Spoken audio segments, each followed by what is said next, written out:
I know what you all have done, and for once, I am not the monster in this story. Only one will leave this place. For the others, damnation awaits.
Hi guys and welcome back. Right, so you've just seen the trailer for Damnation from Blackletter Games. It's coming to Kickstarter very, very soon. We are joined by Chris Reese, founder of Blackletter Games. Hey Chris, good to see you, man. Hi, nice to see you too. So Chris, could you give us a little bit of a summary of Damnation? Of course. So basically, Damnation, the Gothic game, is a competitive board game for 2 to 6 players. It plays out as a bit like a battle royale that's set in Dracula's castle, and the aim of the game is to be the last surviving player. Nice. And so what's the history of the game? Where did the idea come from? So basically, it's always been a dream of mine to make a board game. Yeah. And I never thought that I would actually get that opportunity to do it. And a few years back, I kind of discovered Kickstarter, and I found out about a game that I know that you've played in the past, Kingdom Death Monster. Yes. Oh yes, an old favorite. Yeah. Yeah. I was really, really inspired by Adam Pooch's story, and it kind of made me wonder if I might be able to do something like that myself. And around about the same time, I was looking for sort of new games to play with my friends, and I remembered an old game I had when I was a kid called the Gothic game. It was just a really old school game. Came out in 1992, but it was actually created in 1966. Which people don't always know about that game. And when I tried to find my old copy, I couldn't find it anywhere. And so I started trying to buy a replacement copy because I was so fond of it. And I discovered that it had become like this collector's item that people were paying, vast amounts for in America. And I became like that boy in that Yellow Pages advert, the J.R. Hartley fly fishing book.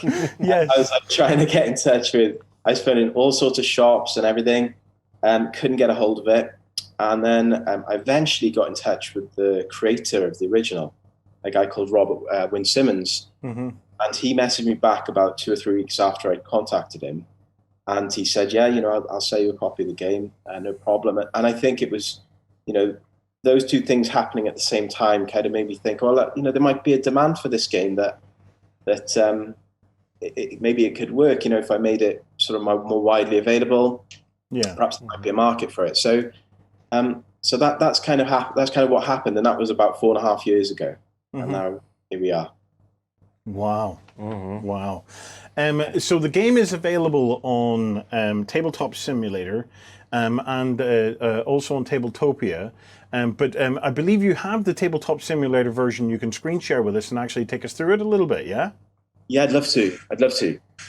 Right, well, let's see if we can get the screen share up. And yeah, well, we'll hand over to you, Chris, to take us around it. Can you see that? Yes, we can see it, yep. Brilliant. Okay, so if I just talk you through like the way the game is set up, and I'll talk to you a little bit about the various mechanics in the game. I just want to say, while I remember as well, that the game will be available on Tabletopia, but we're just waiting for that to be kind of moderated by the Tabletopia staff. So it should be live anytime now. But it's also obviously available on Tabletop Simulator. Okay, so basically, as I explained earlier, the game is sort of a battle royale type situation, and we've taken inspiration from battle royale video games. We've taken inspiration from Battle Royale the book as just a kind of a concept, and then obviously massively inspired by the original 1992 version as well. Hopefully, you can show some pictures of that as well. So the artwork in particular is really old school, and if you're into that kind of artwork, then you'll love it. Okay, so the first thing that you do is you choose what character you want to take charge of. Each of these characters is based on a literary figure or a historical character from kind of the Victorian kind of period, and the game itself is set in Dracula's castle. The theme of the game is that you've got these villains who have been damned and they've been sent to hell, and they're cursed to hunt one another and be hunted by one another every day, sort of for all eternity. And this takes place in Dracula's castle, as I said. So the first thing you do is you choose your characters. So if I take, for example, the stranger and the gentleman here, they start at the gate here, and each character, they have their own talents that makes them unique. So it's different to play with each one. And the first thing that you do is you draw 3 cards from the heirloom deck, and these are kind of like, if you've ever read the Battle Royale book, you start off with this kind of small pack, and this is kind of your starting equipment. And the purpose of these really is just to give the player something interesting to think about straight off the bat. So there's some examples featuring the wonderful artwork of QTO. If you hold Alt over the item, it will bring it up big for us. Oh, there we go. So you see that. So this is an example, where if you've drawn that card as an heirloom card at the beginning of the game, you might decide that you want to head straight for the master bedroom because you can get an advantage by going there, or you can have another plan in place. So every character starts off with 3 of these, and the game also, this is quite a new thing that we've implemented. We've got acts in the game. So there are 4 acts in this game, and each act, as it progresses, it just reflects the passage of time that you take in the castle. So the first thing that you do is you basically move around the castle, and maybe if I just explain the movement system just briefly. So we've decided to stick with the original version's roll to move. I know that won't necessarily be popular with everyone, but there are sort of good reasons for that. The main reason being just the speed at which it takes to play this game. Given that the game features an element of player elimination, like we wanted to try and ramp up the speed of this as quickly as possible. So anything we could do to make it faster to play is really what we've tried to do. And to kind of combat the frustrations around roll to move and sort of randomness, that's where we've added a lot of mitigation to the cards and also to the characters' talents that I mentioned earlier. So, it becomes a decision then, when to use that, when is the right time. Do you kind of settle for a bad roll? Or do you save your mitigation for like a really dire emergency and play quite defensively? So basically, the way that you move in this game is you roll this movement dice. This will relate to the number of spaces that you can move, and then in conjunction with that dice, you also roll the castle dice as well. And basically, what this dice does, or this die, I should say, is it will sort of introduce a different effect depending on the icon that's rolled on the on the die. So there are 3 different icons on here. So you've got. I'll start off with the candle. Basically, if you roll the candle, I don't know if I can bring that up. hopefully you can kind of see it while it's flipping. There it is there. So if you roll the candle, then you can add or remove 1 from your roll. So that, a 1 is always the lowest. So a 1 would become a 1 or a 2. A 3 would become a 2, a 3, or a 4. And basically you can move your way around the castle in that way. If you have enough movement to enter a room, then you basically draw the top card from that room in the majority of situations. So each room has its own deck? Each room has its own deck, and some rooms are more dangerous than others. So once you've played the game a couple of times, you're going to start to learn what rooms contain what, where you should go to find cards that work in conjunction with what you have. So you can kind of add there's a layer of strategy to that as well that rewards sort of repeated play. Yeah. So the other thing, so if you roll the peril symbol, which is it's basically like it looks a bit like a whirlpool type of symbol. It is on here, I promise. Ordinarily, basically the purpose of this dice is that it's supposed to kind of show what the lighting is like in that particular area of the castle that you're in. Yeah. So it's atmosphere. It's atmosphere, yeah, that kind of thing. So if you've got the candle, you've entered a well-illuminated area. If you've got, if you draw this peril symbol, then it means it's pitch black. And ordinarily, you have to land on a trap. That's what these tokens are here. These are traps that are randomly placed at the beginning of the game. If you land on one of those, then you have to basically flip it over and reveal it. Ordinarily, you have to land exactly on the trap in order to trigger it. If you've drawn that peril symbol, then what happens is you only even have to pass the trap. Any traps that you pass, you have to stop on and trigger them, which makes it difficult. There are certain areas of the castle that have got sort of more traps than others. Yeah. So if you enter those kind of areas, then you can catch yourself in a bit of a bind there. And then finally, the other one was the castle symbol. Oh, there's the peril symbol. The other one was the castle symbol, which is there. I was lucky. And that just basically means that there's something interesting has happened. Some sort of event has occurred. So the first thing you do is you draw the top card from the castle deck, which is this one here. And, you might meet sort of a character from the castle. This one, for example, if I bring that up. So just hold on over it. Yeah. There we go. So players may add or remove 1 from their movement each turn, and that basically stays on the top of the deck until another castle symbol is rolled. So it kind of plays out. There's I don't know if you're fans of like the roguelike genre of games like Binding of Isaac and things like that. But as you play, different things are going to come into effect, and the rules of the game are going to be fairly fluid. So how you react and respond to the rules that are currently in the game will have a big effect on sort of how successful you are. That is interesting. Yeah. So if I'm in a room and I flip a card for a room, does it kind of stay in effect for the room? Is that the... It can do. It depends on the card that you draw. So if I draw, for example, a card from the Great Hall, so you've got Deal with the Devil. So Deal with the Devil, there's 3 different types of cards in here. So if I try and find some different cards to show you. Yeah. Yeah, that's a good one. So we got events.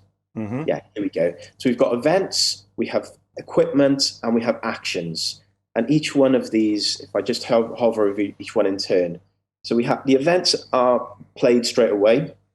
They're revealed immediately and read out to everyone around the board. And they can be good or they can be bad.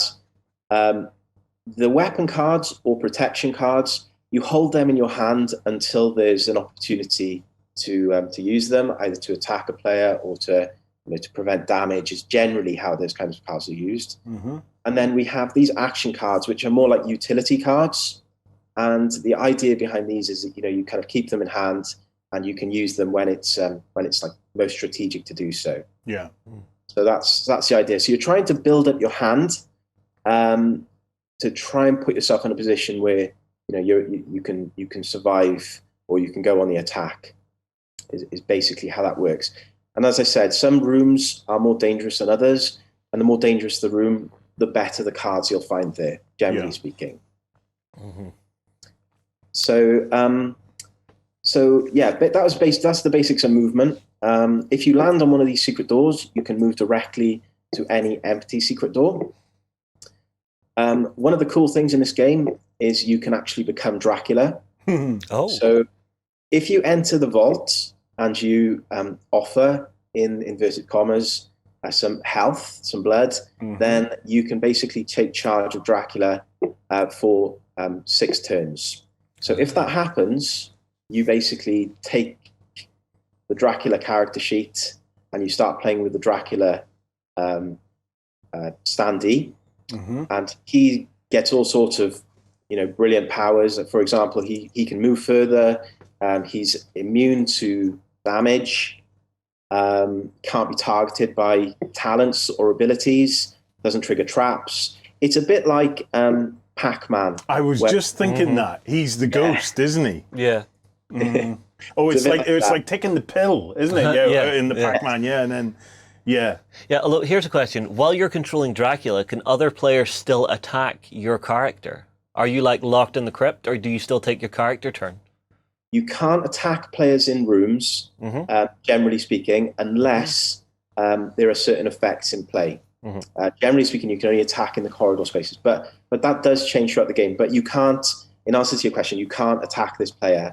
You can never attack another player in the vault. So basically, while Dracula's out and about, you've just kind of got free reign. Although there are some cards, there are a couple of cards if you pick up that you can use to kind of mess Dracula up. Yeah. He also gets access to 3 of these vampire cards. These are like his dark powers that he can use. If I flip these over, you can take a look at them. So this is some really cool artwork. I love this one. Fury of the Vampire. So if you eliminate a player, you can immediately take another turn. That's been used to devastate an effect in the past, where you can finish a game pretty quickly just with that one card. If you draw it. So they're all kind of like that. The thing with Dracula, he has to, the trade-off is he has to get back into the vault on his final turn. And if he fails to make it back on his final turn, then he's eliminated from the game himself. Yeah, so there is a trade-off there. If you eliminate a player from the game, then you basically get that character's soul token, and you get their cards. So if you manage to pick up one of these soul tokens, and there are a few ways that you can go about collecting these, you can choose to either use them to buy another talent token, or more excitingly, you can take it to the Dark Tower, which is this room here. It's really difficult to get to, but it contains the best cards in the game. One of those cards can be quite game-breaking. So it's sort of worth the risk. You make it up there. You draw the top 2 cards from the Dark Tower deck, and you get to choose one to keep. So I'll show you a couple of examples. So we've got one here, Poke of the Vampire, that basically just lets you move up to any distance that you've rolled. And then you've got the Pact.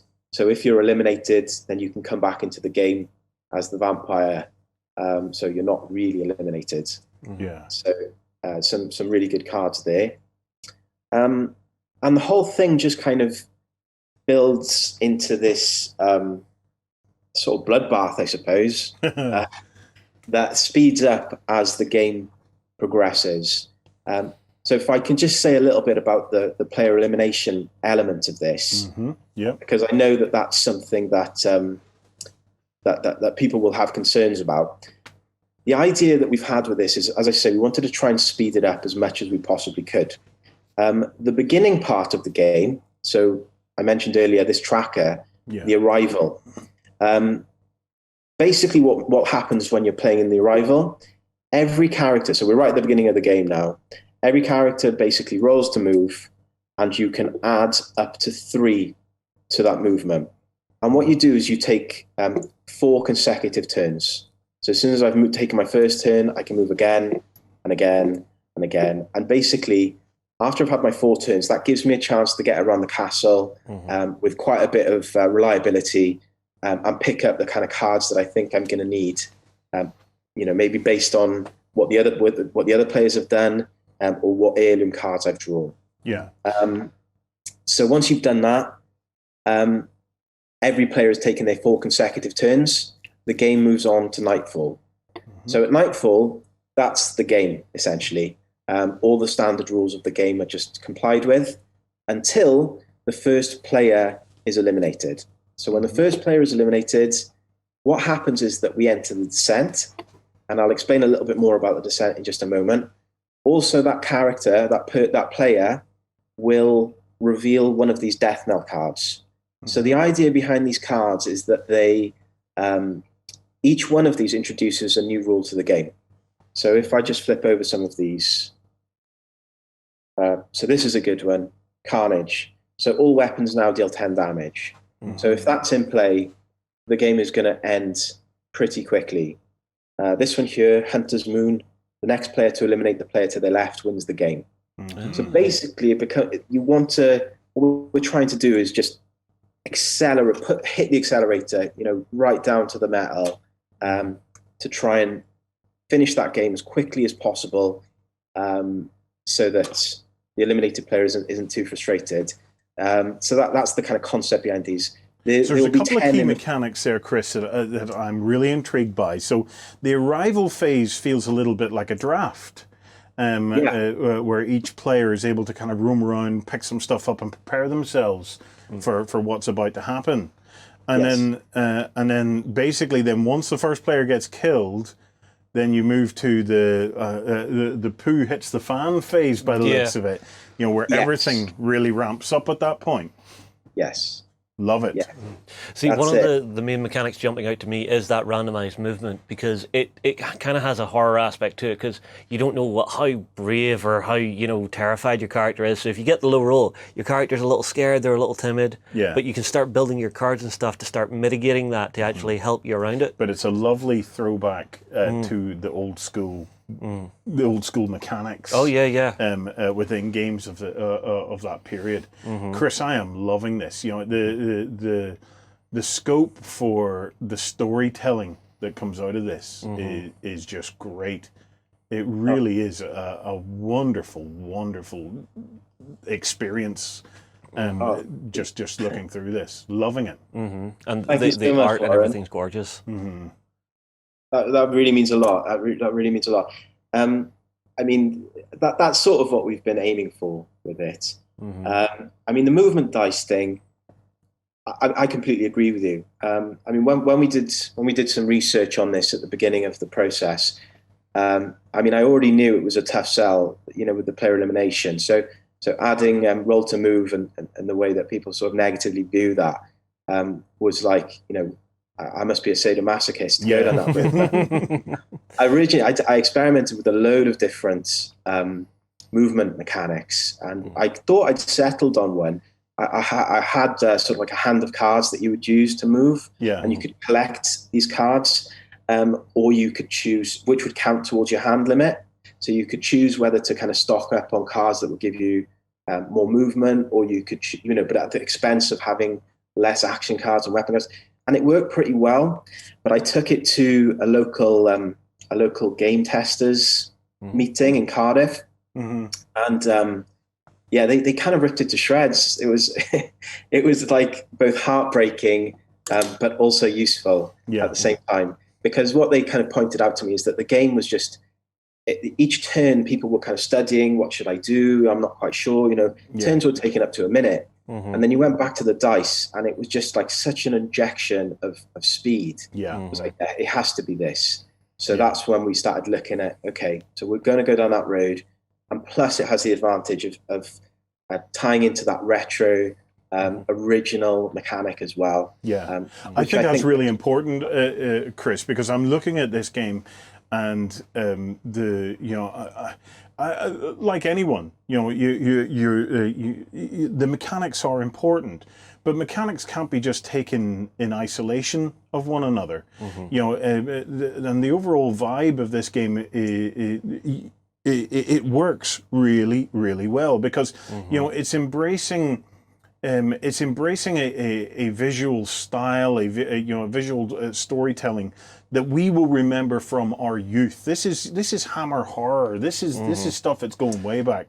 So what you've done there with with the movement does not feel out of place. You know, in many respects, it elevates the game. It completes it. It draws me in to the style of game that I'm playing, and the fact that I have options to mitigate it here and there just adds more interest to the thing. No, I as a package, I am absolutely loving this. I can't wait to play it. When do the prototypes of this come out? Well, actually, before we move on to that, there's a couple of questions that have been coming up in chat. I've been keeping a little eye. Okay, yep. So the first one is, are you guys going to be going full retro with nothing but cardboard standees to keep that old school vibe, or are you going to be putting some miniatures in there? We're going to be going full retro with the cardboard standees. That's not to say I wouldn't love to do the miniatures. In a perfect world, I would love to be able to kind of offer two versions of the game. So if you like miniatures, then there would be a version for you to do that. Or a cheaper version that used the cardboard standees. So really, it might be something like we could look at in the future as maybe like an expansion. But at the moment, it's just going to be the cardboard standees. I'm on board with that. Yeah, if you are a sculptor or a miniatures company out there and you fancy talking to Chris, it might be worth getting in contact with him, and who knows. So. And then our second question was about the artwork in this game. So, in the game that is currently on screen, is that all new artwork, or are you drawing from some of the older artwork for inspiration? It's all new artwork. One of the things that kind of came out of those initial discussions with Robert, who's the original creator, was that they didn't actually own the copyright to the original artwork. So I know that there are some people out there that the original games has quite a hardcore group of fans. So it's, for whom this game is really, holds a special place in their heart. And I know that some people have they didn't want to see me move away from that original art, but it wasn't really an option. So we had to get all new artwork done. And when I was looking for the kind of style, people might recognize some of the influences here. Like, for example, the artwork from Darkest Dungeon was an inspiration. And Mike Mignola, that kind of style. It's an art style that I really love. And I managed to find an incredible artist called Hugh Teo, who coincidentally is from Romania, to work on the game with me. Fantastic. So you have somebody who has been to Dracula's castle. So, Didn't you spend some time in Transylvania? I have spent a lot of time in Transylvania, actually, and I have been to both of Dracula's castles. All right, there's two. So it's the summer home and the winter home? Yeah, and his hotel. So we're just looking at while you're talking there, we're just looking at some of the original art from the Gothic game. And I'm just such a fan. Wow. There is, both directions are just absolutely lovely. So you see, I don't know. I always love seeing what people do with games like this, taking it from that classic look but look at the feel. difference, right? Yeah. So we go from that. It would be lovely to own that, Yeah. but What do you see? Check out the difference. Yeah, I love that dark, gritty Gothic feel. It's lovely. It just, as a package, Chris, it just looks fabulous. I love it. And I love the fact that, at first glance, I'm looking at it and going, wow, that's a lot of different card decks. But the moment you pointed out that each one is a room, then suddenly it all just clicked for me. Yeah, the mechanics are all baked in. It is just baked in, and I really, really like this. I really like this. Yeah, it's really easy to play. I think it's something that you could play with people who are maybe new. Board games, kind of like a gateway game potentially, because most of the rules are written on the cards. There are a fair few rules to kind of understand when you first play it, but they're the kind of rules that once they've been explained to you, they don't need to be explained again. They're all really straightforward, and I think they're all really intuitive. And the setup is really quick. It only maybe takes like a couple of minutes. In real life, you've just got to shuffle the decks, place these 5 cards at the top, place the traps randomly face down, and you're good to go. I'm totally sold on this. As soon as you guys have a prototype ready, feel free to fire one through to us. We absolutely are all over that. Well, I mean, like you, me, Jerry, sitting down to a game of this, I am in. I just wanted to touch back. So you are working on it on Tabletopia. It's still a prototype, but you're putting a call out for feedback for the Tabletopia version, yeah?